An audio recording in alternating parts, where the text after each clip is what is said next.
Hello, everyone. It is Sunday night, and we are here live at Fat City Comic Professionals in Bradenton, Florida, to talk to you all about this week's small press and indie new releases while we wind down our weekend. As always, I'm your host, Shannon, aka Small Press Shann, here to get you as excited as I am for all of these great comic books. Before we do that, though, we have to figure out how we're going to wind down our weekend and what we're drinking. And so we are drinking Caballero Reserve. I just think of the three Caballeros every time, and I just want to see Donald Duck running around being cool. But this is a Cab Sav, and it's from Chile, and it's supposed to be like intense, like ripe raspberry, licorice and caramel flavors, which is kind of a cool blend. Licorice only tastes good in things like wine where it's not actually there. So I just can't stand licorice flavor or licorice itself, but I like it when it's in like that flavor palette of it. I don't know why. I don't know. And then, it's supposed to be really good for, like, well-seasoned meat. So, obviously going to taste delicious with charcuterie experience later. But I'm very excited to give it a taste, so.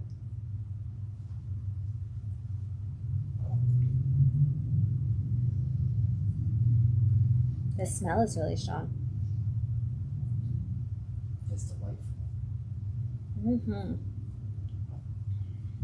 Yeah, that's like, oh my gosh, it definitely has more of that raspberry kick to it. And the raspberry and the licorice flavors almost make it taste more like a blackberry jam than a licorice or a raspberry. But it does definitely have the tart tanginess of raspberry more than it does like a lot of the sweet wines that are built more in those like plummy grape kind of taste. This definitely has a little bit more tanginess to it.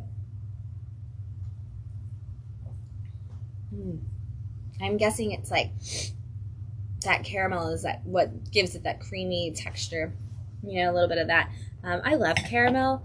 And honestly, like we live here, in the shadow of the mouse, and I have not been to Epcot to get like fresh made caramel in the entire like 2 years we've been here. And if you go to the German pavilion in Epcot, like when you go through Germany, they've got like this amazing section of like a little cottage house kind of thing, because that's the aesthetic of the German area. And they've got a spot that makes caramel, and then you can buy caramels and stuff to take home with you. And it was always so amazing to me because, of course, everybody else was like, oh, I got to get the chocolates and, like France, Italy, all the places, like things like that, anywhere that there's chocolatey stuff, I got to get it. And so it was like the one thing that I was like, I can run to this place and get my freshly made thing because it's not chocolate.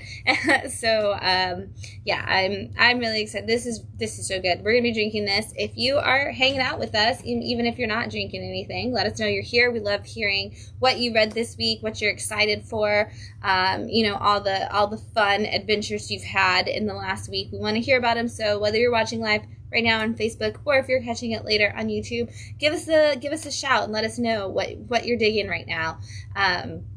There's two great shows this week that dropped for comic fans. So, if you watch those and you can talk about it without spoilers, you're free to do so. We don't want to spoil anything. So if you're really excited about, either Agatha All Along, which I'm huge excited for, or Penguin, like, drop it in there. Don't tell us what your favorite part was, but tell us if you keep your spoilers inside. But we're hopeful that people are just enjoying all the fun stuff. And speaking of fun stuff, we had a great week this last week at Bat City. We had an awesome Ladies and Non-Binary Nerd Night on Thursday. Thank you to everybody who came. It was such a fun time. We had a Story Cubes writing night on Wednesday, which was really, really cool. We got to take out the Story Cube dice and roll them and see what kind of adventures we could come up with and then share them with each other. We had a lot of fun, like rotating who rolled for each other and stuff like that. It was great. And then yesterday we had comic creation workshop at 4, which was always fun. We had a huge group of kiddos who really just had an awesome time making up stories. And then we also had a fantastic birthday party for Chase yesterday. Thank you so much for celebrating your birthday with us. It was so much fun. And we made up some great stories there. In fact, this week was all about, by both kids groups, completely unprompted by either me or Santiago, was all about stopping pollution and the evils that come with that. So thanks for being on top of that, kid creators. We need some people who will fight for that, stopping all those evils. And so it was a lot of fun. This week we've got some more fun stuff coming your way. We do have our creator meetup this Thursday night at 7. So come on out if you are a creator of any kind, whether you're a writer, an artist, a baker, a painter. If you just like having that energy of being around other creative people, come out and just hang out. It's just a time to get to know each other and talk about fun things going on. And then this Saturday is actually our anniversary. It is 6 years of Bad City being a business, 2 years of Bad City being in Bradenton, and it is also Local Comic Shop Day. So if you don't know what that is, Local Comic Shop Day is an annual event that just gives us a day to say, dude, I love my local comic shop. Like, comic shops are so cool. You know, comic shops aren't a corporate entity. It's like a person has this idea that they want to build a great space and put comics in it, and me and my friends can go hang out there, and I'm super jazzed about that, and I just want to, like, go there and be a part of that. So that is all on this Saturday. We are calling it our Bad-iversary. It's going to be so cool. There is going to be a huge sidewalk sale with boxes that you've never had access to before, with big deals coming your way. You're going to want to check our social media all week long to see all the big exciting stuff. There's going to be special deals on things inside. There is going to be comic creators and artists here. There's going to be local vendors, which we're really excited about because we've got some new vendors for you to check out. There is going to be some crafts for the kids, and our burger bros are going to be out making you some delicious snacks. So there's going to be burgers, there's going to be hot dogs, there's going to be water. It is going to be awesome. So excited. Thank you so much to the burger bros. They are doing that all by donation on their own, like giving you those free food options. So if you see them, like, you know, tell them thank you. Tip them for being awesome, do all kinds of things. They're amazing. They're just wonderful members of our community who want to make you food. And so we're excited about that. Again, there's going to be deals and announcements of all the different creators who are going to be here all week long. So keep an eye on our social media for that. There is possibly a giant hurricane coming into the Gulf this week. We will have some kind of event and sale one way or another, even if it's inside. As long as it's safe to travel on the roads, we will have something going on. Do not dismay. We will have some kind of Bad-iversary. We will also be giving out free comics. So, you know, come get some cheap comics, come get some free comics, come get a free burger. I know that's what I'm doing. So, you know, come get excited with us about comics, and let us say thank you to all of you who continuously support Bad City and help make it what it is, which is our absolute favorite thing to be a part of. So we're going to be doing that this Saturday from 11 to 4. Come on over. And then there are some other, you know, big things coming up in the future. Don't forget to check out our Halloween event, which is going to be a ton of stuff here at Bad City, but also the ability to trick or treat all throughout the Old Manatee Historic District. So every business is going to have some fun stuff going on that Saturday before Halloween. So many things to come, so much awesomeness. We're so excited. We hope you are too. But before we do that, I'm going to take another drink of this amazing wine, and then we're going to talk about some comics.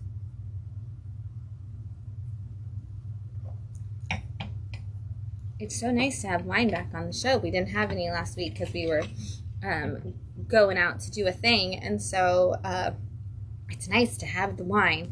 It gives me something to drink in the meantime. All right, so we are going to kick it off with one of my favorite comic books. Just in general, I just love this story, this world so much. But we've got Ice Cream Man number 41 from Image Comics. And if you didn't hear the news, they did just announce last week, I think it was, that there will be an Ice Cream Man movie Very excited. Cannot wait to see what's going to happen with that. Like, is it going to be anthology-esque? Is it going to be the story of Rick? What's it going to be? Is it going to just be like 1 or 2 issues of Ice Cream Man all blurred together?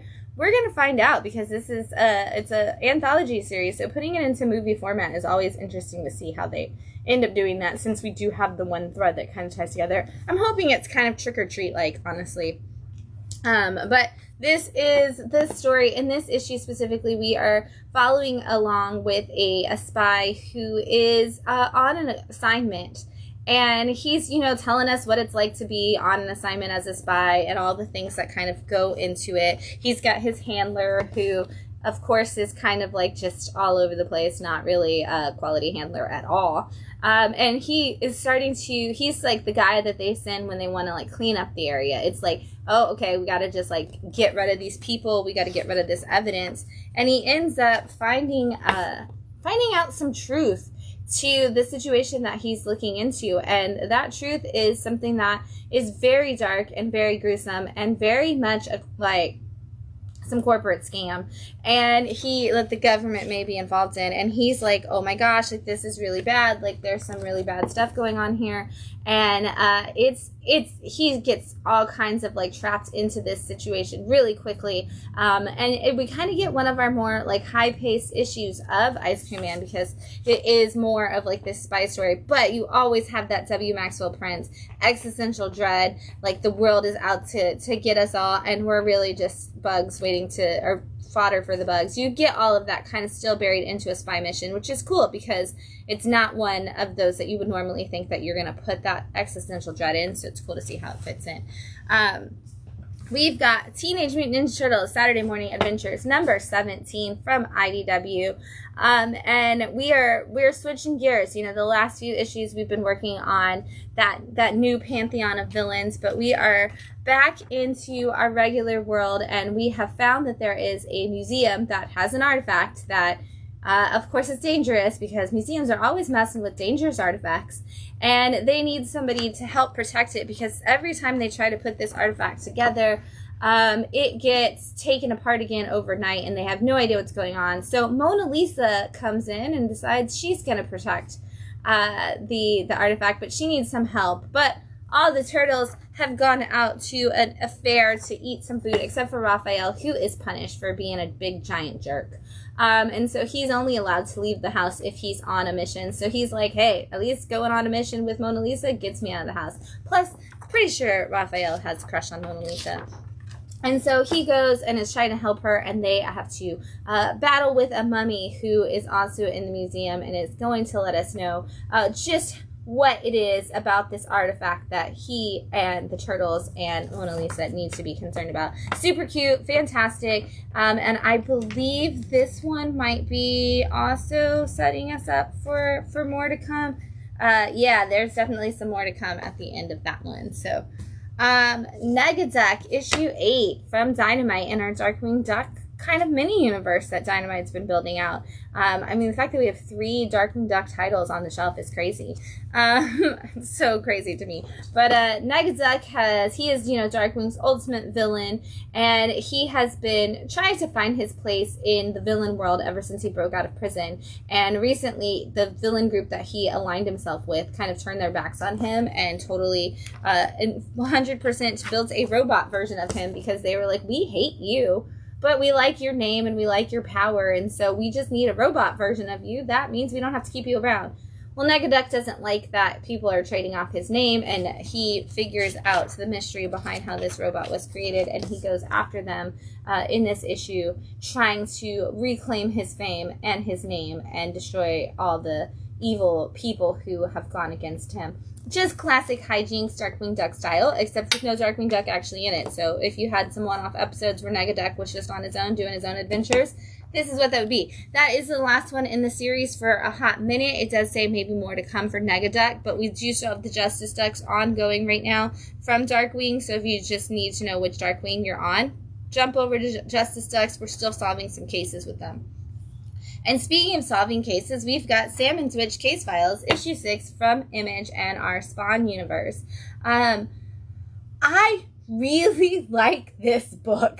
I am always surprised at how much I like this book when I read it, because I've never had a Spawn universe book that I was like, oh my god, I can't wait for the next issue of something from Spawn. This is it. This was the one. And it has been so good. Basically, it's about Sam and Twitch, the detective. Sam's kind of a hothead police officer who punches first, asks questions later. Twitch is way more in line with somebody who like does the detective work. And in this story, they've been suspended, and so Sam is kind of doing his own thing back home, and Twitch has gone to visit a friend in another city who's having trouble with an investigation that they're doing. Well, Twitch has found himself right in the middle of some very big police scandal situation, and maybe the police themselves are the corrupt bad guys. They're definitely making some choices that are leading him to believe that, and now Twitch has gotten himself into some trouble, and of course he misses having his partner at this point, because if he had a partner, maybe he would have somebody to watch his back, and he definitely needs it by the end of this issue, because they are definitely ramping up how much they're going after Twitch in this small town, and trying to like kind of pin everything on him. And I hope that Sam shows up to save the day, because he's going to need some help in the next issue for sure. So good. Todd McFarlane is actually like writing it, which is crazy, because he's not really writing a lot of the stories anymore, but Todd is actually writing it, and it's got Simon Kodransky, who does Something Epic on art, which, you know, is probably a great cross team right there. Destro, issue 4 from Image and the Skybound imprint, and our Inner John universe, which is our Transformers G.I. Joe crossover world.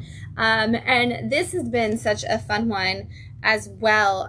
Basically, Destro, who's always been the big arms dealer and like mercenary in the G.I. Joe world, has gotten his hands on some Inner John, energy source from like these Transformers and stuff, and he's kind of gotten, Cobra has come after, like teamed up with him, but he's like, oh, I want to sell all this stuff for Mars, I want my team to be the gangs. Well, he's gone looking for some information about where all this has happened and who all is in on this, and mostly it all started because somebody tried to like attack his arms fair situation, and so now he has been led to believe, the people back home are led to believe that he is dead, because he has not shown up in a long time, and so his brother is making some terrible choices for the business and the family, with some enemies who are definitely after Destro, and Destro is finding some information and building his own allies and enemies. And we're going to see some people who definitely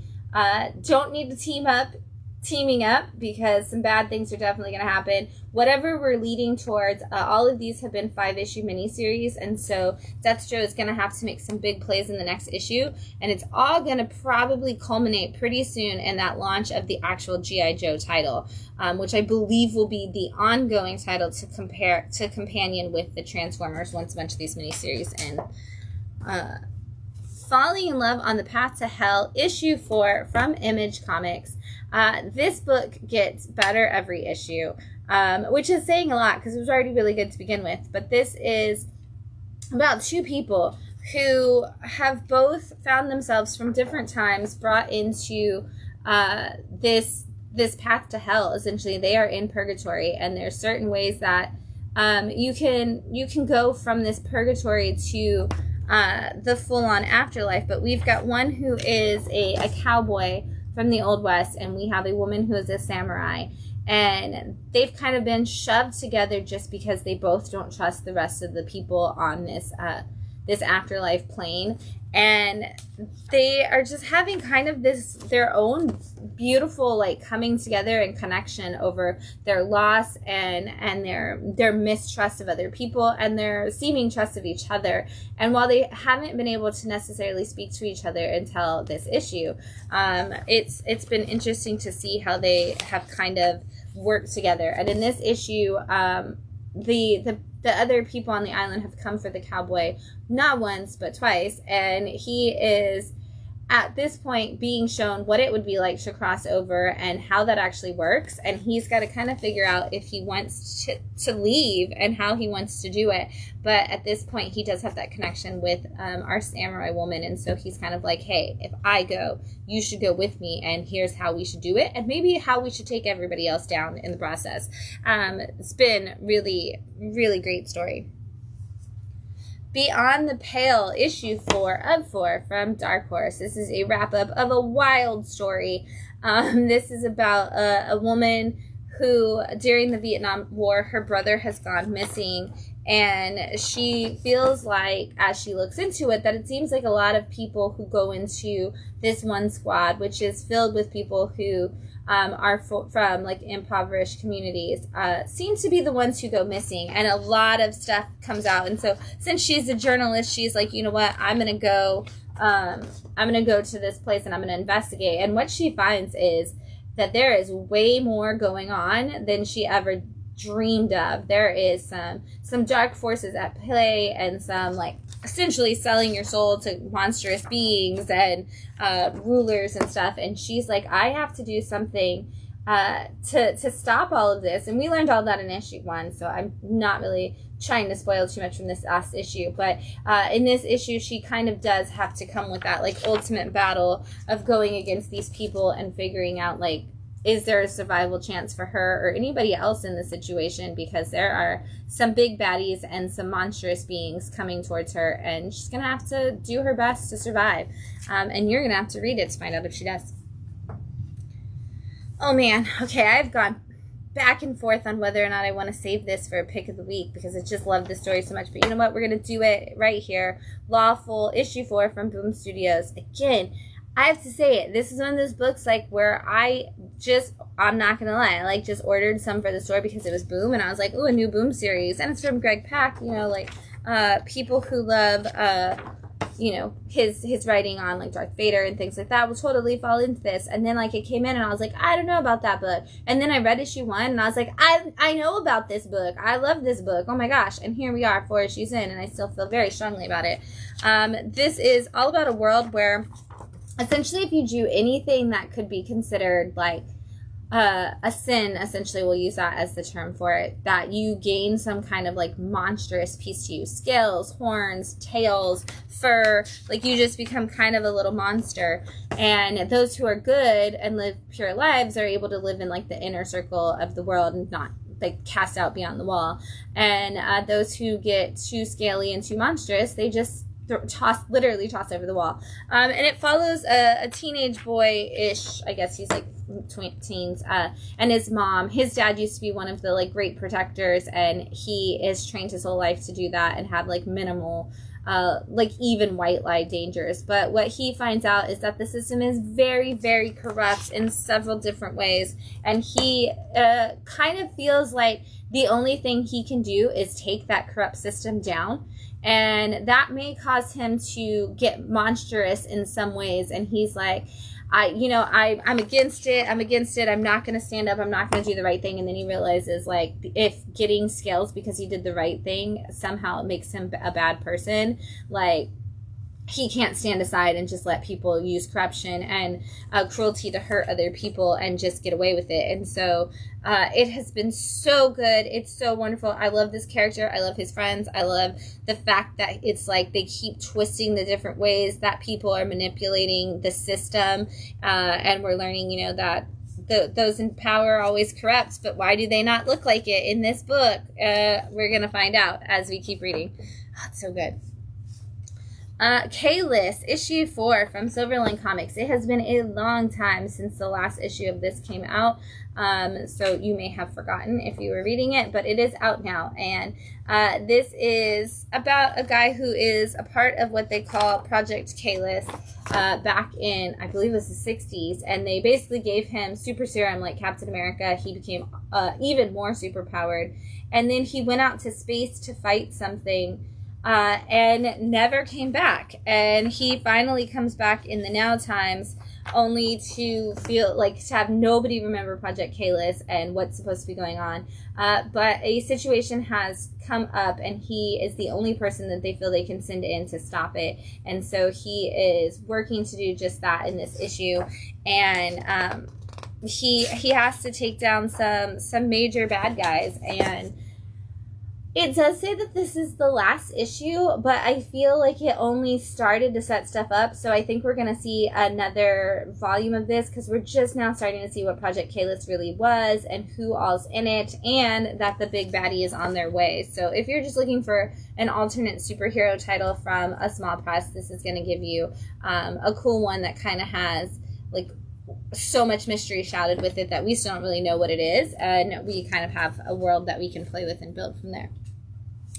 Joy Operations, issue 4 from Dark Horse. This is Brian Michael Bendis bringing back Joy Operations, which has previously existed, and bringing us a new volume in this world. And so this is about a woman who is essentially like a soldier, and she's always kind of been in this like envoy that's supposed to fight, keep everything in line. Their job is like essentially like hyper militarized superhero police force, essentially. And she had the mind of another envoy stuck inside her brain, and so now but she's still there too, and so there's essentially two people inside her body. And in this volume, she has been dealing with not only that, but finding out that because she went against everybody because of it and all the things they did to her and her family, now they are coming for her family. And so this has just been both of them trying to protect their families and kind of take down this corrupt society in the process of doing that, and kind of just seeing that. This issue is that final action and the setup of whatever could come in the future from Joy Operations. It's kind of on one of those like modern American open endings where it's like, okay, we could leave this here, but Brian Michael Bendis could decide to pick this up again in another few years and do more stories in it. Super cool character, both of them. I love both of the women who are inside of this one person's brain are both complete and total awesomeness, and I like that essentially so much of the storytelling is done through narration of just them two talking to each other. We've got Thundercats Chitara, issue 3 from Dynamite. This is a prequel story to what is happening in the Thundercats, specifically from the view of Chitara, which is kind of cool because I feel like it's nice to see somebody other than Lion-O get to be the primary voice that we listen to for the Thundercats. But this takes place before Thundara was destroyed, and we kind of see her as Lion-O's caregiver and trainer. She's supposed to be raising him up and getting him ready to be the leader. And at the same time, she's got her own priesthood kind of thing. Like she's essentially like a priestess of the knowledge of Thundera. And she has started having these visions that something is coming and is going to destroy Thundera, and she's like, I've got to stop this. We've all got to stop it. And nobody believes her, and they're like, you're kind of just, being an irrational woman. You should just like chill, dude, and let it go. And guess what? When nobody believes her and all the stuff starts happening, guess what? We all know, because that's the whole point of Thundercats, is that their world is destroyed. And it's like, well, maybe you should have listened to the woman with the cool hair. Just saying. But it's been really good, like I said, to just kind of see a different side of this character, to see her grow. And I have to show you this ad because I am excited. We've seen so many pulp characters coming back, like pulpy style stories. But there's an ad that Miss Fury and Green Hornet are going to be teaming up in a new book from Dynamite. And I am really excited to see those two team up and deal with some stuff. It's going to be cool. And so if you're a fan of either Miss Fury or Green Hornet, please let your local comic shop know that you need that. Because that's one of those books I feel like a lot of local comic shops aren't going to order a lot of if nobody asks for it. So if you are a fan of either of those characters, please let your local comic shop know that you're interested and you want to see that book in your store and on your pull list, because otherwise it's not going to get ordered enough. And I want to encourage them to keep making these like pulpy heroes into books, especially team-ups. The Powerpuff Girls, issue 3 from Dynamite. Man, I'm so loving these Powerpuff Girl books because they're just so positive and happy. It's fun to have Cartoon Network continue in comic form, even though we don't have Cartoon Network anymore. But this is the girls are trying to stop a giant monster, and they're so proud of themselves because they're like, hey, look at us, we took down this person and this person and this person and random monster number 432. And random monster number 432 has a name, and so he is very offended that the Powerpuff Girls just are calling him Random Monster 432. So he decides that he needs to do some bigger stuff to make him an even more bad villain, that maybe they'll actually register his name and what he has to bring to the table as a villain. And so the girls must continue to fight him. And as always, they kind of just resolve it in this happy moment where they all learn something and we all become better people afterwards in the cutest way possible. So, you know, they're anthology because it's just like episodes of the cartoon, just like everything else that we're seeing. And so it's very episodic. So you can pick up any of them, share them with the young people, read them yourself, and enjoy. The Rider, issue 3 from Dark Horse. If you are fans of Josh Gad, you definitely need to be reading this because he's writing it. So, and it's hilarious because there is a Frozen joke in this issue, and they make fun of him for being a bad writer, like in the story, because his character is also a writer, and so it's hilarious for the Olaf fans in the room.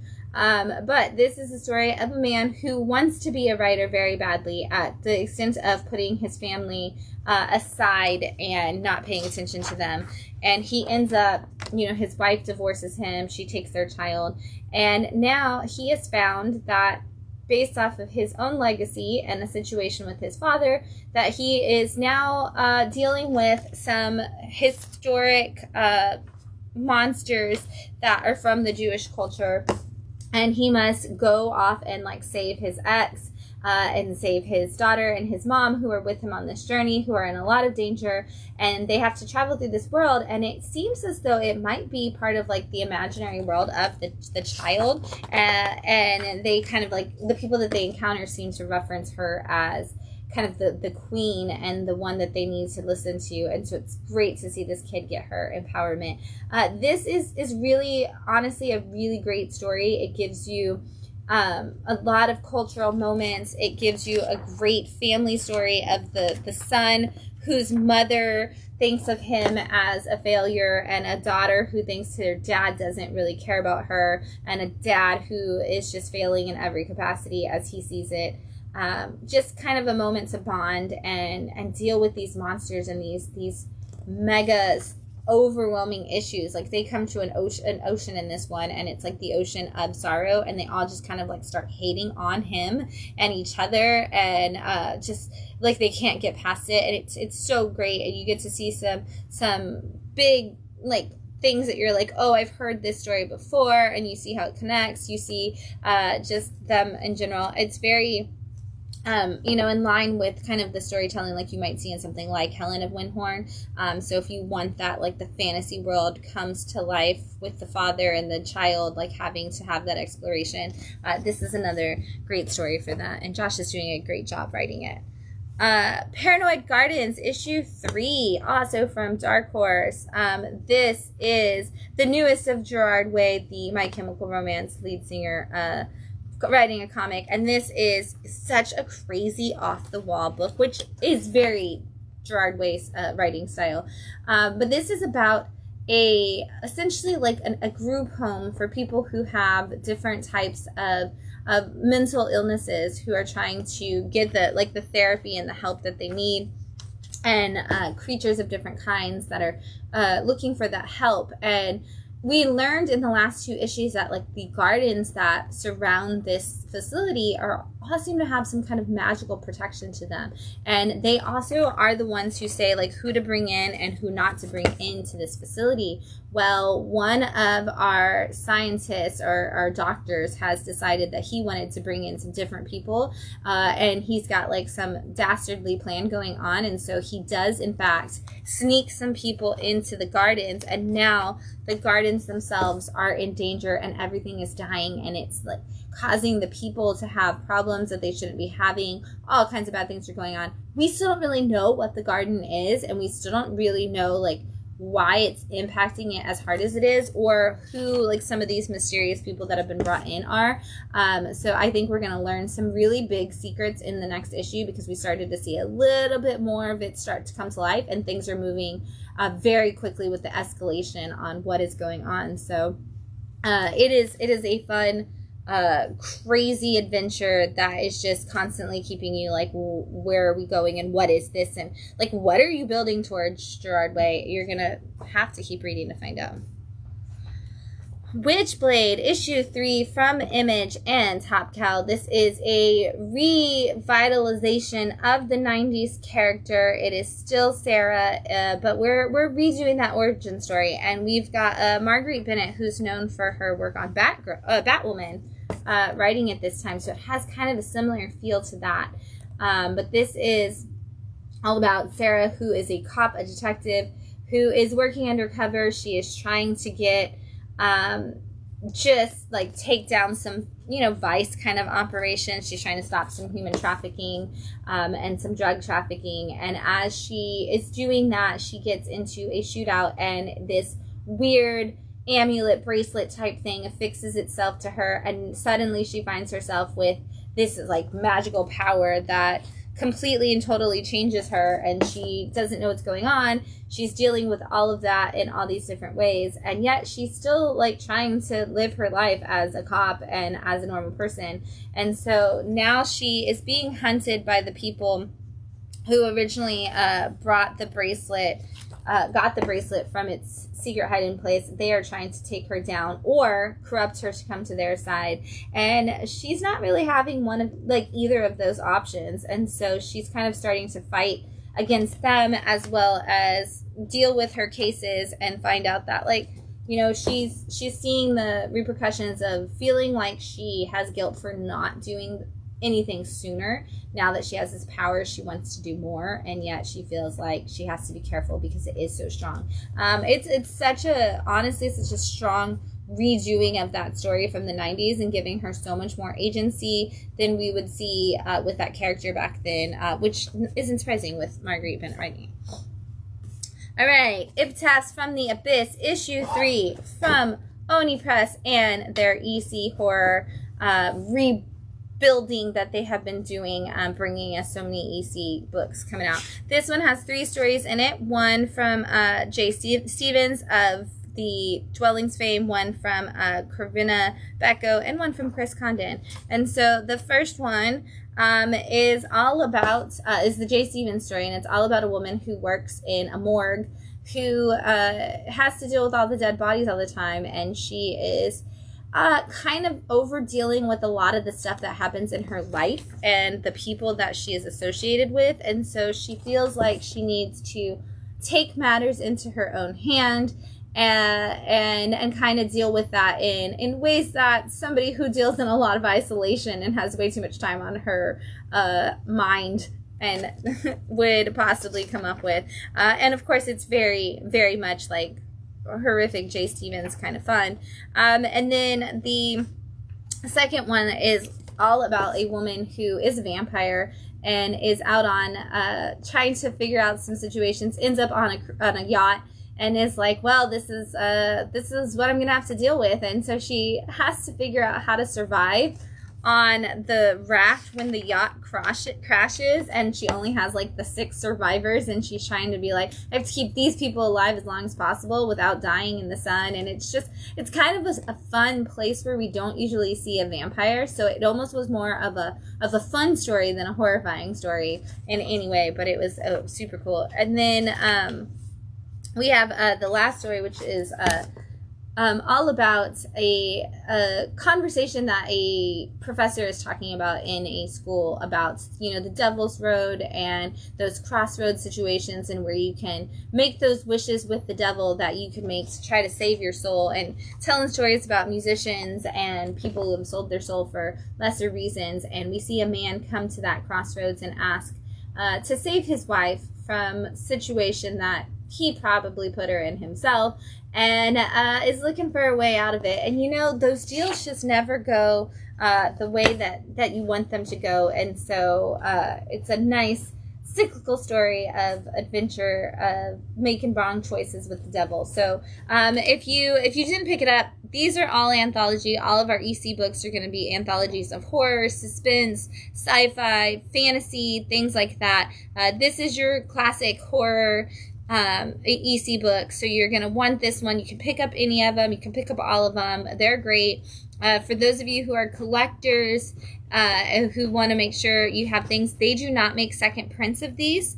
So if you're looking to get an EC horror book from this new line from Oni Press, they are not making second prints. So you need to make sure that you're letting stores know you want them immediately, because once they're out, they're out. Which is also a cool thing for the scarcity to kind of keep that going. We've got Soul Taker number 3 from Mad Cave. This is such an interesting concept of like still trying to piece together even like who our main character really is. And I like when our main character is almost the one you don't know about. But this is all about a woman who is elderly at this point. And in the very first issue, she is dropping off blood samples of herself and some other stuff to like a drop point, and it seems like the government is the one that's requiring it, but they end up coming after her in a way that they're not supposed to. And it's like, why is she running? Who are these people? And then we find out that there might be like another secret society that's also after her. And it's like, who is this woman? Well, in this issue, we get a little bit more info about that. Still probably not 100% knowledge on what we have, but we do find out a little bit about what is the secret society that's coming after her.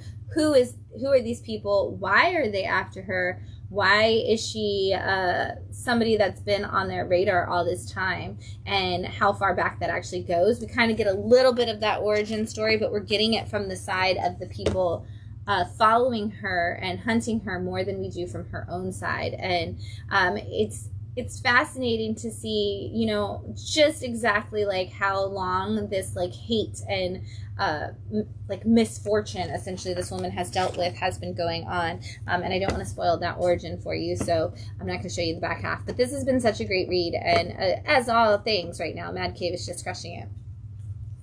I'm going to take another drink.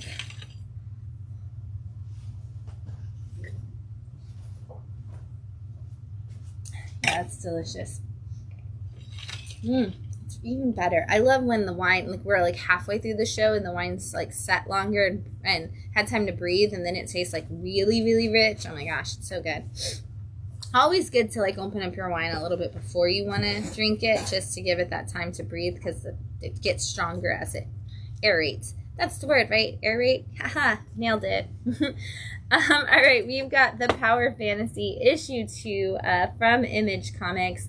And if you are a fan of Kieran Gillen's Wicked and Divine, this is Kieran bringing you something very similar again, but with a little more superhero-esque type people. And he does kind of have, much like Wicked and Divine, he gives you these little breakdowns of the different kinds of superpowered entities and how they kind of relate to each other. And I love that. I love that he always breaks down this big world that he's building very early on for us. But if you didn't catch issue 1, you definitely should. It is all about kind of following specifically a man who has the ability to speak to and control other people's minds with his power. And he's kind of essentially like the superhero negotiator, because he can talk between all the different voices, the different people and different situations that they're in. And he's kind of historically kept them all in check. But in the first issue, there is a superpowered being who feels like he's tired of the government and people trying to come after him. And so he's like, I'm just going to take out a piece of the puzzle, and I'm gonna attack these people, and I'm tired of it. And he's like, no, don't do that. Like, what would it take for you to just like not claim yourself king of the world? And he's like, you need to get rid of this list of people for me, and you need to do it immediately. And so of course, like, our telekinetic person can handle something like that, but now he feels like, you know, he's done the wrong thing, but it's like, hey, I didn't, like, I had to get rid of some people to save everybody. Here's how you need to understand that. And also, like, what does that open us up to? What does that change the dynamic of these heroes? This is so well written, because it is Kieran Gillen, and he always just like knocks it out of the park. But this is, again, it's another big universe like Wicked and Divine, where there's so many layers to the story, and there's so many characters, and they're all kind of interacting and weaving in and out of each other, and you're just piecing it together each week or each month, trying to figure out like where this is going to go. But it's going to go to some really dark places, because some terrible decisions are how we started it, and nobody's really on the same page about how that should have been handled or how it actually did. Even the person who like asked for this to happen is kind of like, I don't know if that was the right choice and the way I should have done it, but that's what I did, and that's why I asked for it. And now, I mean, yeah, somebody else is taking the blame, but like, I needed this to happen, and you know, humanity needs to organize, like, get it together. And it's so fascinating to see this world kind of build out, and it's gonna be such a cool world. And Casper Wingard's art, and it's just so pretty. We've got Cal, 1964, issue 2 from Image and your massive verse. So Cal came out a long time ago, and then Kyle Higgins created the Radiant Black universe and said that we were going to eventually see Cal come into play with that. This goes back into, or goes to 1964, and if you know Radiant Black, you know it takes place in the now. So it actually feels like it has absolutely nothing to do with Radiant Black, but he will make it work out somehow.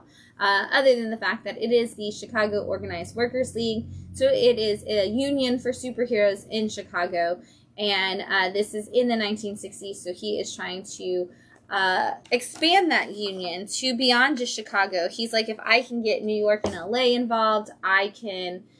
we can make it eventually spread across the whole country. We can make sure that we all have the rights, that we get the jobs we need, that we get to do the things that we need to do as a superhero.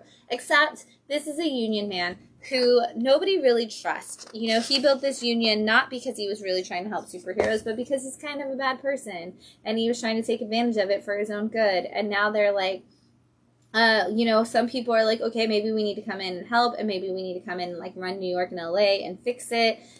Maybe we need to just take this guy out, and we are going to see just exactly like where all that leads to as people are starting to talk and make their own plans, and we're starting to see that there is some stuff in the works for this. You know, if you are reading the Radiant Black World, you know that we have seen a lot of Chicago, LA back and forth with Radiant Black. And so we're definitely, I think, going to see how this has had some really big impact. But it's an interesting retcon to go back and put something from this long ago into the story and then come back to this world to like tie it all in, even though it didn't like get mentioned initially. And so I'm actually fascinated with it because this story stands alone so well and is such a good story on its own, but I know that you're going to try to tie it in, and I know Kyle Higgins can pull it off, and so I want to see how he does it, and I'm very excited to see how it all works out. Galactor, issue 2 of 4 from the Mad Cave and the Gotcha Man universe. Again, this has been fun for me because I never actually watched Gotcha Man, and I didn't have the knowledge of it. And so it's fun to see this universe kind of open up. And I love to see Steve Orlando just kind of take on different heroes all the time and do his own thing with them within their universe. But this is not the hero. This is about the bad guy, the guy who runs Galactor in its earthly form and is fighting against the Science Ninja team. And in this issue, in the last issue, he figured out that somebody within his own ranks was betraying him and was trying to kill him. And in this issue, he's kind of been going to give a little bit of the information about like, hey, I know y'all are after me. I know somebody here is doing something wrong. I'm going to figure out who it is, and I'm going to take them down. But I'm not going to tell you what I know, and I'm not going to tell you who I think it is. And we kind of get to see him not only go after the people on their own, but put enough fear into the people that work for him that, like, maybe everybody is a betrayer and maybe they need to not trust anybody. And so we start to see the inner workings of his rankings fall apart against themselves a little bit. And it's like, was that actually the answer that you wanted? And was that actually going to get you where you needed to go? Or was it a bad move? We're not sure. We've got 2 more issues to figure that out, but we have a pretty good idea at the end of this issue who is responsible for the dangers going against him, and we're going to see also if it just causes him to lose his standing within the greater villain universe. Kosher Mafia issue 2, also from Mad Cave. Big Mad Cave and Big Dark Horse week, which is always a great week in my opinion. This is about 2 people who are members of the Mafia in, like, is it turn of the century time period? 1930s. Okay, so that makes sense. The 1930s in America, and they are kind of running like in one of those like street mafias, and the accountant in issue 1 comes in to the people and is like, hey, I think we need to be doing something else. I think that there's a lot of bad happening here. We tried to build this place out to be our, you know, safe haven, and now it's not really safe anymore. We need to do something about it. And, you know, the mafia never likes it when you go against them, so they send their hitman to take him out, and he, like, tell him, you know, you're fired, and also you're dead. Well, the hitman agrees with him and is like, hey, I think we do need to do something, and we need to fight, and so I'm going to tell them you're dead, but you got to join me in taking down all these bad guys and realizing that, like, we gotta open this up a little bit more. And so now these 2 are working together, and you've got the hitman who literally does that first and foremost. He's gonna be there to hit people and you know, shoot people and take out all of his aggression and all the things he does, because that's how he responds to the situation. And you've got this man who's like, I don't want to hit anybody, I don't want to do anything, I just wanted to expose the fact that, like, this wasn't the safe, happy place that they wanted. And so in this issue, they've taken a person captive, trying to figure out what he knows and trying to figure out what's going on. And then they both make really bad decisions on how to handle situations, and their plan is escalating quickly in a way that neither of them was prepared for. This has been really good so far, so if you haven't checked it out, definitely grab it. Tiny Tina's Wonderlands, Land of the Giants, issue 2 of 3 from Dark Horse, and this is for fans of Borderlands. This is from the world of Borderlands, hints, and all of your characters are there, all the ones you love, and all the ones named Claptrap. Who you pretend to not love, but you all do secretly on the inside. But this is essentially, Tina has been feeling really bad because she is the only one who's not an adult in this world, and she doesn't have any friends her age, and she feels like everybody kind of looks down on her. So she created a Dungeons and Dragons style game that takes place in her own world, and she wants her friends to play the game with her, and because they find her journal and realize that she feels really bad, they do. And so now they are stuck on all of these adventures that Tina is DMing for them, essentially, or game mastering. I guess it would be GMing if it's not Dungeons and Dragons. Never really thought about that. We always just say DMing, but it's Dungeon Master is what that stands for. So, but anyway, she's running the game. It goes crazy off the wall. She is eating way too many snacks. So in this issue, she's got like a sugar crash right in the middle of the game. And they're like, oh, well, what are we supposed to do now? And she's like, you're going to go on an adventure with somebody else. And so she brings in, you know, more people to lead the charge. It's just adorable, honestly and truthfully. It's fun little adventures. It's you get your Borderlands characters having fun. But it's also just a good reminder that, you know, sometimes people in your friends group feel like they're not really truly a part of the friends group just because of some internal struggles, and it's good to be there for them, and it's really cute, and you should just check it out. And it's Paul Tobin writing it, which is so fun that he's writing like this random Borderlands comic, which is why it also has so much heart. I think that his kids' books get overlooked a lot, like Rassel Castle and stuff like that, and this has very much like that young feel to it. So Damaged People, issue 2 from Alien Books and Damian Connolly. This is so good. You know, I loved the first one. This is all just like essentially an anthology about people who are going through stuff and the weird ways that they deal with it. And like Damian Connolly, it's always going to be like horror-based kind of situation. And this is definitely the case with that. This is a horror world, but this one follows a girl named Jessica who loves bugs, and when she is a kid, a teenager, she is going off into the woods towards this cabin that's kind of abandoned, hunting for bugs. She's just kind of going, and when she gets near that cabin, these 3 guys just attempt to attack her because they're terrible, awful human beings, and she is saved by an old man who lives in the cabin, but it's not his cabin. He just lives there because nobody else claims it. And so he's out there and he saves her, and Jessica realizes that he's kind of a lost, damaged person, just like her, and he had a daughter who collected bugs, so he feels a kindred spirit kind of to Jessica. And so they end up bonding over some time on the situation, and just kind of making their own relationship that's like purely just like, you know, mentor child, like wonderful kind of situation. And then he ends up doing some things that get him in trouble in an attempt to protect Jessica specifically. And so she doesn't see him again for a long time. And the story starts and ends with Jessica coming back as an adult and trying to see just if she can put some of the dark memories that she has of that time period in her life behind her, and actually getting a nice little resolution of her story. And so, yeah, if you're just looking for some stories that show you how other people deal with their trauma, and that run in like these horror and suspense and different ways, this is a nice different way to do a horror anthology, but also a nice different way to just kind of show us too, like how people deal with things. Issue 2 of Sir from Boombox, the teen imprint of Boom Studios. If you were fans of things like Fence or I Hate Murder Ball, that's not what it's called. Is it? That's what it's called. No. I Heart Skull Crusher. I was like, why do I always say Murder Ball? I Heart Skull Crusher. Murder Ball, that's the game.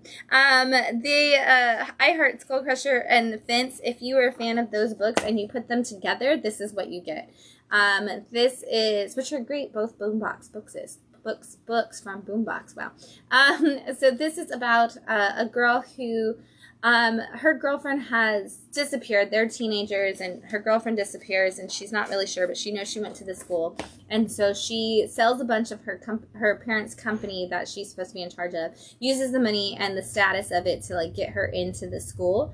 And when she gets there, her girlfriend's like, I don't want to talk to you. I don't want to see you. Like, stay away. It's too dangerous to know me. And you'll be a pariah at the school, too. Well, it turns out it's because there's, like, a secret Thunderdome of motorcycle racing going on. And the girlfriend is the ultimate winner, and everybody hates her because she never loses. And she is just destroying their assets and their pride. And they hate it because they're all a bunch of rich dudes who are real mad about a girl beating them.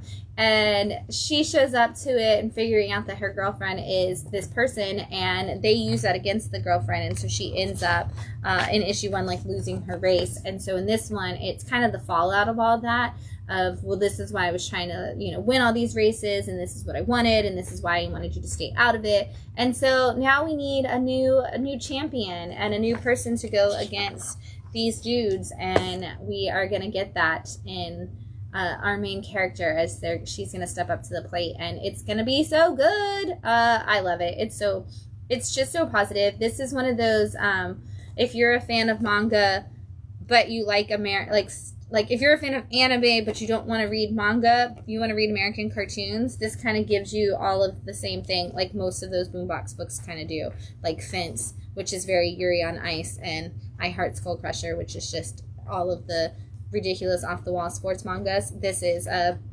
again, gonna fall right in between those, so be a great option for your American comic fans. Or if you are a manga reader and you want to get into American comics, all 3 of those books are great ways to jump over. Huge Detective, issue 2 from Titan Comics. This is quickly becoming a fan favorite here at Bat City, and apparently all over the world of writers on the back, with all the quotes that are coming in. But this is a world where we have what they call huges, which are giants, and they kind of like came about and started like attacking the world, and we eventually got it to where they were all relegated to like one place and they weren't attacking people anymore. But this story follows a woman who's a detective who has a young boy who's in a mental institution because he believes himself to be a huge, even though he is only the size of a regular human. And so not only is she having to deal with that situation, but now he has seen a murder, and he's figured like some stuff has happened, and they need what information resides in his brain. And so he won't talk to just anybody, so they have to actually bring in a huge who can work as a detective with her. And so he is coming in to help figure out what is going on. Well, the weird thing is while this kid is supposedly just kind of mentally unstable, he does seem to actually have mental capabilities that only Huges have. And so it's like, ooh, but is he actually a Huge? Is he not actually a Huge? What's going on? We're going to keep investigating this mystery as we keep reading, but this has been so good and so different, honestly. A detective story that has a completely different feel to it, and just gives you something new to check out. So if you haven't grabbed it yet, grab issue 1 and issue 2. Before I do the number ones, I'm going to take one more drink. I love how I say one more drink, like I won't drink again before the end of the show. All right. Here it is. It's finally happening. I've been talking about this for months. The Resurgence of the Valiant Universe, issue 1 of the 4, is here from Valiant and Alien Books. So if you've been watching the show, I've been telling you that they've been doing these 2-issue miniseries of all the different characters from the Valiant comic line, because now Valiant is being put out by Alien Books. And so this new publisher has come in to bring us an old publisher's universe, and they're wanting you to make sure you know who these characters are and give you a fresh take on all of them. And this Resurgence of the Valiant Universe is kind of like your Ultimate Universe Valiant book. We have all of them here. We've put every character that's ever appeared in Valiant. In fact, Savage shows up in this issue, and he has not been in any of them. And so it was cool to see that just like randomly like pop in there and like bring us him. And we get Exo Man of War. We're getting Bloodshot. We're getting Ninjak. We're getting all kinds of people, and we're still solving the same mystery, which is what we've been solving since the beginning of these 2-issue minis, which is that all of these random portals are popping up all over the world. Sinkholes are coming, things are just destroying in the world, and there seems to be like nobody who's solving the mystery. And so our Valiant Universe heroes are the ones who have to step in from the past, from the present, from the future, and kind of team up together and figure out how to stop it. And they are bringing in all kinds of characters that like maybe even haven't, in the last couple of rounds of Valiant characters, haven't had a chance to be a part of it. And our big guides on this are really the Eternal Warriors, who are kind of like, you know, we're there, we're immortal, we've been past, present, future, and we're kind of able to see this timeline and kind of fix it, and hopefully with the help of all of you. And so it's really cool to see, again, as somebody who didn't read Valiant books ever really in my life except for Shadow Man. I've read a couple of Shadow Man, and I've read a couple of Faith storylines. It's cool to get all of them, and kind of like I finally feel like I understand who all the Valiant characters are in a way that I never did before. Like, I was always like, oh, I don't know, it's been so long, and I wasn't interested in them a long time ago, so now it's too much to get into. And this has been really great, because you get these 2-issue minis that are like, hey, here's everything you need to know about this character, and also here's everything you need to know about how they connect to what's going to happen in this universe we're building. And now here it is, and it's all there.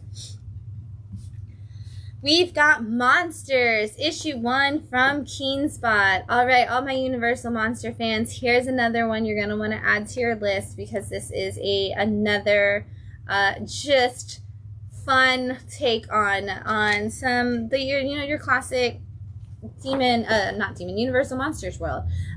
So in this one, we start out in like the modern times, and we're looking at some stuff that's going on with like essentially this man who is supposed to be the Slayer. I was like, what is he called? The Slayer. And they just keep talking like this. He shows up, and he's like, I gotta see Fat Tony, and they're like, he doesn't want to be called Fat Tony, and he doesn't want to see you, and we don't know, you can be the Slayer, and you can be this cool guy if that's what you think you are, but like we don't need your kind. And then it bounces back into the past to London in 1896, and we get to see Van Helsing and Dr. Jekyll and a couple other people talking about like how they have to stop, they have to stop Dracula, they have to stop this bad guy, and that the Slayer is the only one who can really do it. And then Dracula shows up, and we get some action coming in here. This is a story that takes place in the modern time, though. So we got this like little back half of this issue is our origin story and our prologue essentially into it. But that beginning part shows dangers for kids and humans in the modern time, and like this Slayer is maybe still alive, and maybe there's still this mysterious man that he's working for.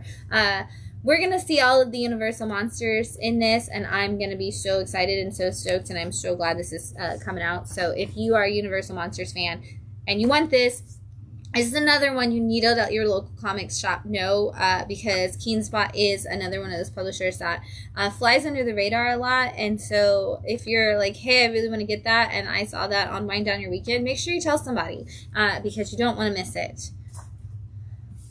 Teenage Mutant Ninja Turtles Mutant Nation #1 from IDW, and we are, we're really celebrating those 40 years of Ninja Turtles real hard this year, with all kinds of new stories. And this is essentially kind of feels like Body Count, which was the Raph and Casey Jones like stories. This is a book that has one Raphael story and one Casey Jones story in it, so it feels kind of like we're putting that together. The first story is the Raphael story. He is out on his own. Initially, we see him working as the bouncer at a restaurant, like a biker bar, and kind of keeping the staff safe. And then he's like, well, it's time for me to go out on my own. So him and Pepperoni are heading towards Las Vegas to kind of see what that's like and the wild experiences they can have. And while he's on his way there, he's remembering some stuff that happened to Donatello the last time he went home to visit, and how Donatello was really impacted by the events of Armageddon game. Once again, reminding me that this is not a complete relaunch of the Ninja Turtles, because you do kind of have to, they are going to continue to reference all of the stuff that happened in the Sophie Campbell universe of Ninja Turtles, but they're actually trying to explain it to all of us in a way that's like, hey, if you missed all of that, here you go, here's what you need to know. It's kind of just like jumping into any Marvel or DC thing years after they've kind of wrapped that up. But Raph is on his way. He's trying to get there, and he gets attacked by a person, place, or thing that is popular with the Ninja Turtles, and has to go on a mission with them, and I'm not going to tell you who it is. And then we flip to a Casey Jones story, and Casey Jones is living in Tokyo, and he is working with the Foot Clan. In case you missed the untold stories of the Foot Clan, Casey Jones is an agent of the Foot now, and he is working with Kari, who is Shredder's daughter, right? Is that what Kari is? Karai. She's Shredder's daughter, right? Yeah, and so he's working with her, and he's on the phone with April O'Neil while he's fighting some bad guys, basically saying Karai is starting to act strange, and he thinks that all the good that she's turned to and all the things she's doing, she may be losing. And we see her spying on Casey Jones and listening to his phone conversation, and there is a voice in her head that has its own narration bubbles that is telling her to not trust Casey and all these people. So what is coming her way? Who is manipulating her mind? What is going on? You're gonna have to read Mutant Nation to find out. It is the year of Turtles, man. If you are a Turtles fan, I'm sorry for your bank account. But you're welcome, I guess, at the same time. We've got Graveyard Club, issue 1 from Boom Studios and R.L. Stein. And no, it has absolutely nothing to do with Erica Slaughter. I just like this cover. We are getting 5th anniversary Something is Killing the Children covers on all Boom books right now, and this one just was wicked awesome. I love this cover. Yeah, I was like, this is actually my favorite probably of the Erica Slaughter crossover covers so far. And yeah, I love that they're all looking at her scared, and it's honestly they could use Erica Slaughter in this book. This is the story of some kids who call themselves the Graveyard Club. They're teenagers in a small town that literally has graveyards on all sides of them, and they are kind of the kids that, are like the Breakfast Club equivalent of kids. I hate to use that analogy because if you're under the age of 40, you don't know who that is. But they are the kids who are the outcasts who kind of hang out on their own at the cemetery. And they have some trouble with the local law enforcement, who seems to just absolutely hate them. And we find out that, one of the reasons why is the cop hated the main character, Parker, that he hated his dad, and then Parker's dad disappeared, and the cop's like, well, that's what he deserves because we didn't like him anyway. And then, of course, the cop's son is the school bully, and he's always attacking Parker and his friends. Well, things start to escalate, and Parker and his friends start to see some actual, like, big attacks coming on, like people getting arms broken, you know, attacks on, like, their home, stuff like that. And they're like, hey, it's time we retaliate. We stop letting this family push us around. And so they come up with their own plan to just prank these people and get back at them. And, you know, things never really go right in any of those situations. We learn a lot about people in the group. We learn about relationship drama. We learn about other people who's maybe missing their fathers. We learn that there's some really weird bats living in this town. And that sometimes you're the right decision and the wrong decision are very close together. And the people you can trust and the people you can't trust look exactly the same. And there's a big stuff going on. I mean, it's R.L. Stine, so you're getting a lot of stuff thrown at you really quickly, and a big universe getting built up of some mysterious stuff going on. This, I believe, has a long wait before the next one comes out, is what somebody was telling me. Like, it's essentially, you know, it is a square-bound book, so there's a lot to it. Like, you can see that it's pretty dense. And so it's not surprising that it's going to be more of like a quarterly book, but I've had so many people who have been like, oh, I've been waiting for this, that don't even normally like read comics or talk about it. So I love that this is one that is going to be a great new crossover, which so many of those R.L. Stine books have been. But if you're a fan of him and you need something else, he's in the comic world now, and this is definitely setting up a big world. All right, next up, we've got The Moon is Following Us, issue 1 from Image Comics.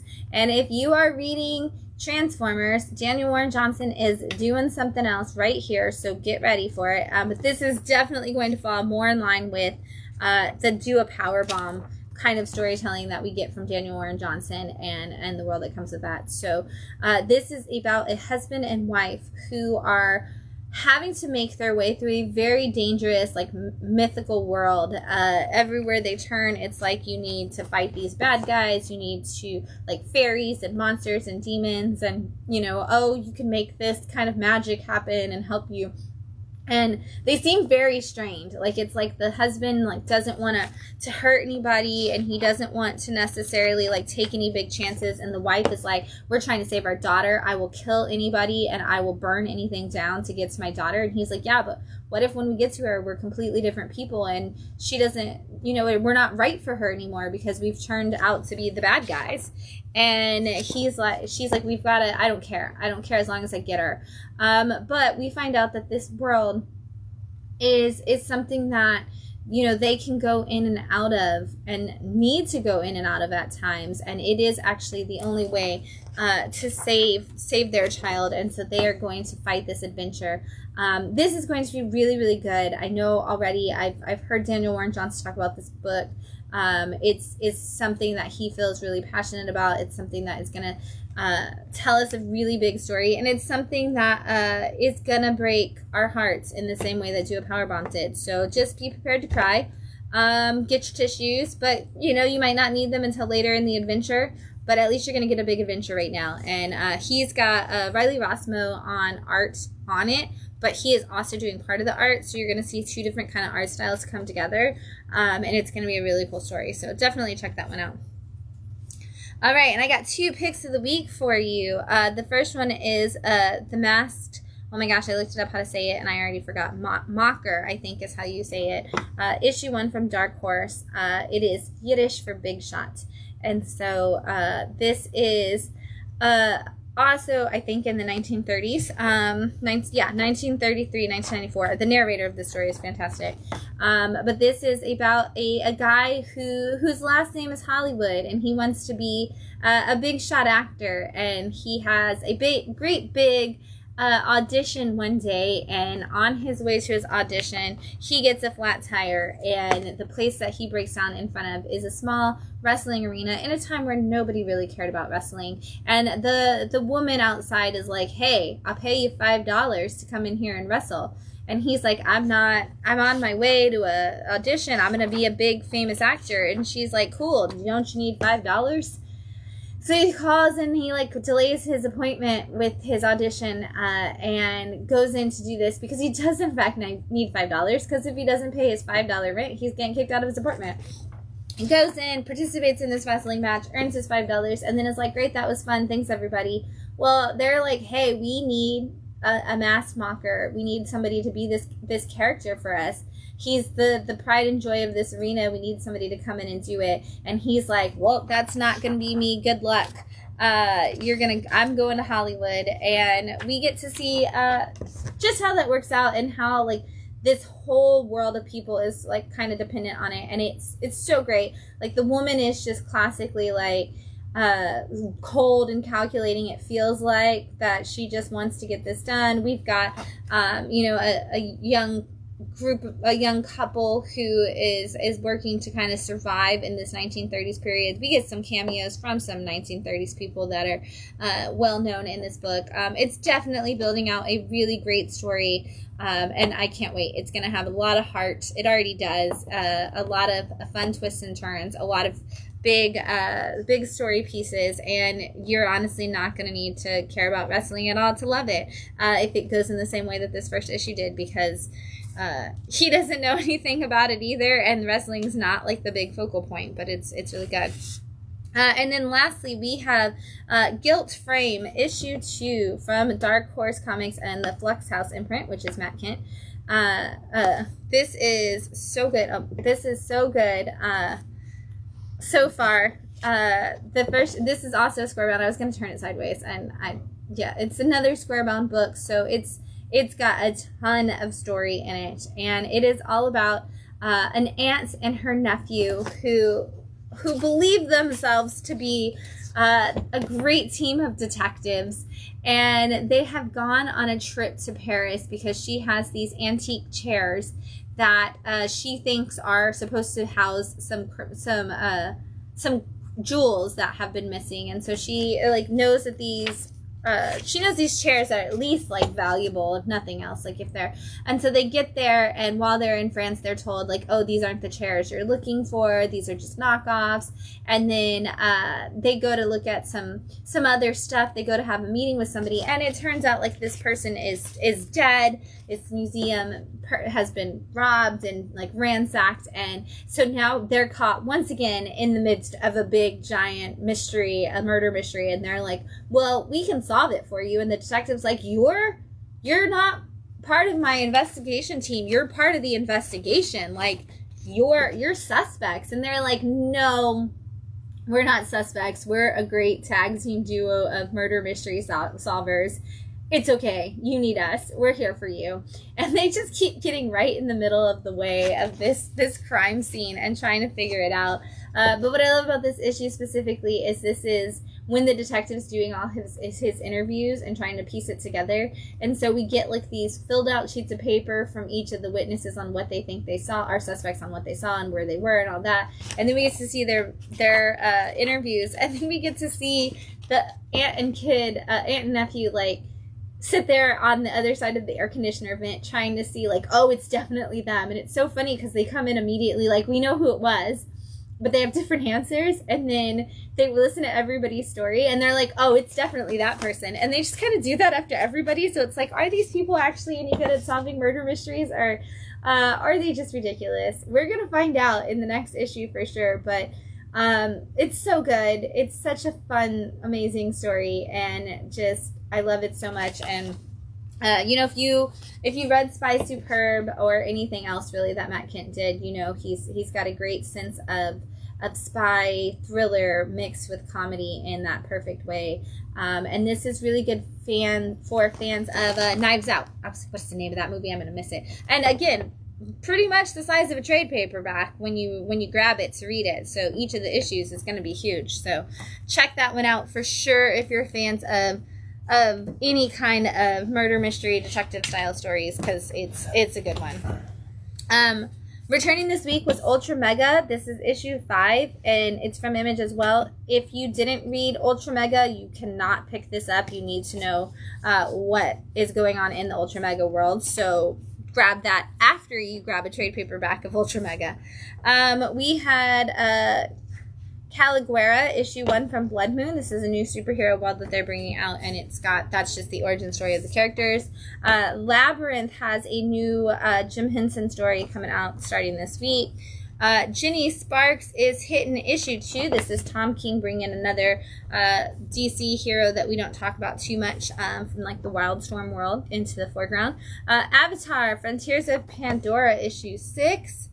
We've got the relaunch of X Factor issue 2 from Mark Russell. If you didn't read this, you need to. It's hilarious. It's Mark Russell satire in the X-Men universe. It's fantastic. Wonder Woman issue 13, also from Tom King. This has been a great run. Superman issue 18 with that Nicholas Scott, all the iterations, like an anniversary issue kind of thing. Star Wars High Republic Adventures issue 10. Oh my gosh, this series never, like, we just get new and new High Republic stories. Avengers issue 18. Does that say guest starring the X-Men? I thought it said guest starring X-Man, and I was like, wow, we are bringing everything back. We had World's Finest issue 31 this week with one of the anniversary covers, which is super cool. Dark Knights of Steel All Winter issue 3. I'm so excited that this world is back.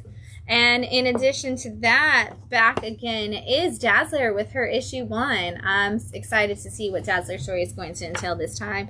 Rat City, also from your Spawn universe, issue 6. I fell behind. That's the only reason I didn't talk about it in more detail. Sorry. Spider-Boy annual issue 1. Spider-Man Black Suit and Blood issue 2. This is a great anthology for people who love Spider-Man, and specifically the Black Suit Spider-Man stories. And this one has a story from Erica Schultz, Dan Jurgens, Greg Weisman, and I think that's it. I think there's only 3 stories in it, but yeah, some really cool. It looks really cool to see, like, just some cool art with Spider-Man in black, white, and red.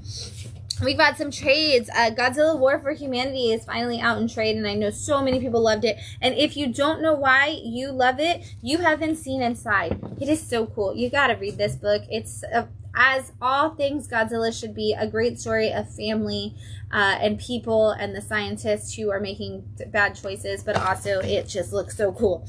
And then Beneath the Trees, Where Nobody Sees, is finally out in trade as well. This is essentially Dexter if it was made in the world of Richard Scarry. So cute, adorable animals who live in a wonderful, happy town and are just, you know, getting murdered by a serial killer who also lives in this town. And honestly, this should have been my other pick of the week. Is the trade of this, because I need one more anyway for my shelf. So if you haven't read this yet, you absolutely need to do it. This is one of the biggest books of 2024 and was so good. It's oh my gosh, it's literally this bear Sam. She's trying to figure out who the serial killer is that is killing in her hometown, because Sam is a serial killer who refuses to kill in her hometown and is worried if somebody starts looking for serial killers, they're going to find her instead of the one actually killing him. It's great. It's amazingly done. You need to read it. And then Something Not Nothing, A Story of Love and Grief. I love the oversized size of this. This is a book that was made in April 2020 after a cartoonist partner of 22 years died. And it's just them kind of dealing with the aftermath of the grief of dealing with losing somebody, and done through cartooning. And just, again, look at the inside of that if you need a reason to want to get it. It's an absolutely beautiful book. It's watercolors and color pencils for all the coloring. It's all hand done. It's gorgeous, and it's got a beautiful story.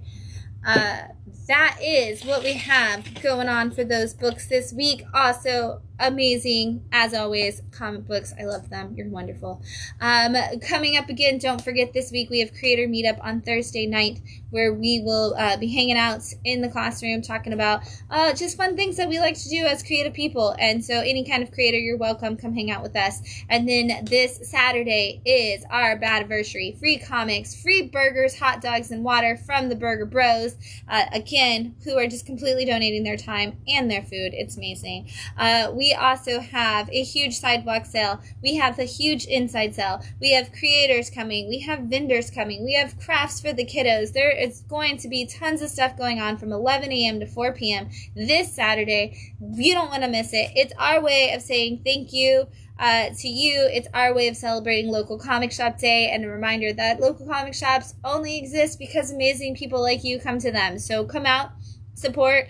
There's also going to be some prizes that you can win. We're going to do either a raffle or silent auction. We haven't figured out exactly how we're going to do it. We keep going back and forth on it, but there's going to be a chance to win some prizes, and all of the funds that are raised through that are going to go to help Bat City continue doing all the things it's doing. And so we hope you come out. We hope you participate, and we can't wait to see you again, 11 a.m. to 4 p.m. on Saturday. Even if there is some rain, we're going to figure it out. It's going to happen. Until then, Wednesday is New Comic Book Day. Come get your comics. We're going to have some great books to read, and we're going to talk about all of them next Sunday night at 9 when we wind down your weekend. Until then, happy reading, everyone. Bye.